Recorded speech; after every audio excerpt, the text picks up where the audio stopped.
Assalamu alaikum wa rahmatullahi wa barakatuh. Bismillah ar-Rahman ar-Rahim. Alhamdulillahi Rabbil Alameen. Wassalatu wassalamu ala rasulihil ameen. Amma ba'd. This is a true story. A friend of mine who went to a Taraweeh in a masjid in a Muslim country.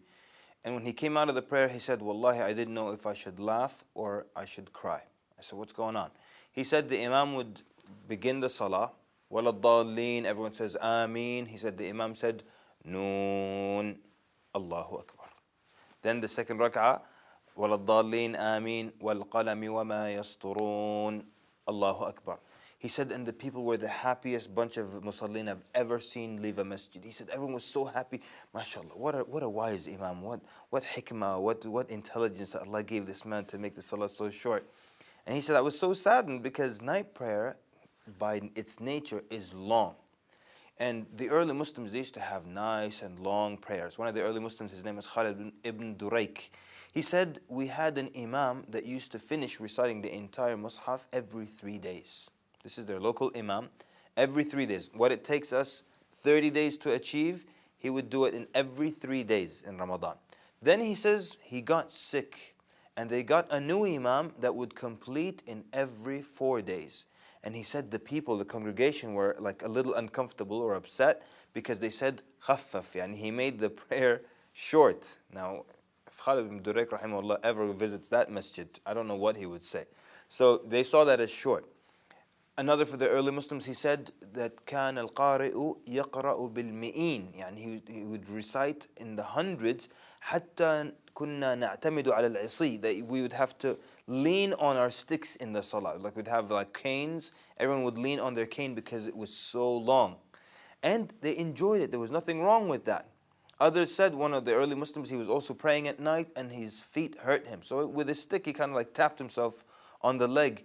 He said, do the companions think they will surpass us by far? What he means is that, yes, there's a huge gap between us and the companions, but we're men and we're going to force ourselves, we're going to push hard to make that gap smaller. So figuratively, he's saying that. So people in the past used to withstand these long, long Taraweeh prayers, and it was not a burden for them. Why is that? And how can we make Taraweeh not a burden for us?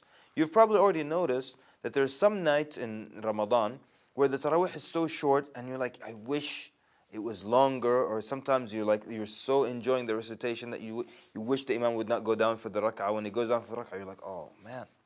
So when are these days? A couple of things. First of all, for example, the day when the Imam recites Surah Yusuf, everyone's excited and the masjid is kind of packed. Why? Because most people are familiar with the surah, they're familiar with this story. So the salah isn't long for them and it's not burdensome. That means number one, definitely try to be aware of the ayat that are being recited that day. Read the translation in English ahead of time so that when the Imam is reciting, you have an idea of what he's saying and where the ayat are going. That will make it easier.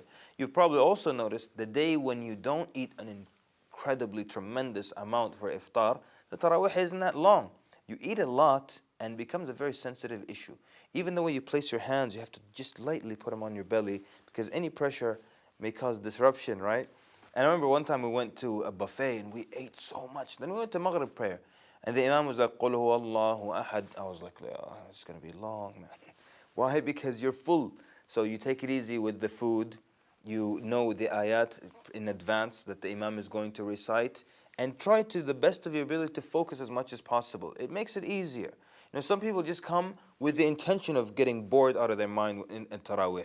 And so they just try to find things to do for fun. They'll find guys, they're looking at the watch, looking at their watch, setting it according to the watch in the masjid. Some others, they bring their children to the masjid just so they have something to do during the Taraweeh. So then he's yanking on the kid, pulling the kid, smacking the kid, pinching the kid. Something fun to do instead of having to focus on the salah. So eat little, know what the Imam is reciting, and just put some effort into focusing and listening to the qira'ah, and you'll start to enjoy Taraweeh a lot more, inshallah. And there are plenty of other tips, and whatever works for you, do that. But put some effort, inshallah. Enjoy standing in front of Allah, because Allah subhanahu wa ta'ala and the Nabi sallallahu alayhi wa sallam said in a hadith, he said, "Man qama Ramadan imanan wa ihtisaban ghufira lahu ma taqaddama min dhanbi." Whoever stands the night in Ramadan with seeking the full reward, out of full faith and seeking full reward with his Lord, he will have his past sins, meaning the minor sins, forgiven. So with that, we ask Allah Azza wa Jal to to erase your past sins through your good standing in front of Him in the month of Ramadan. Wassalamu alaikum wa rahmatullahi wa barakatuh.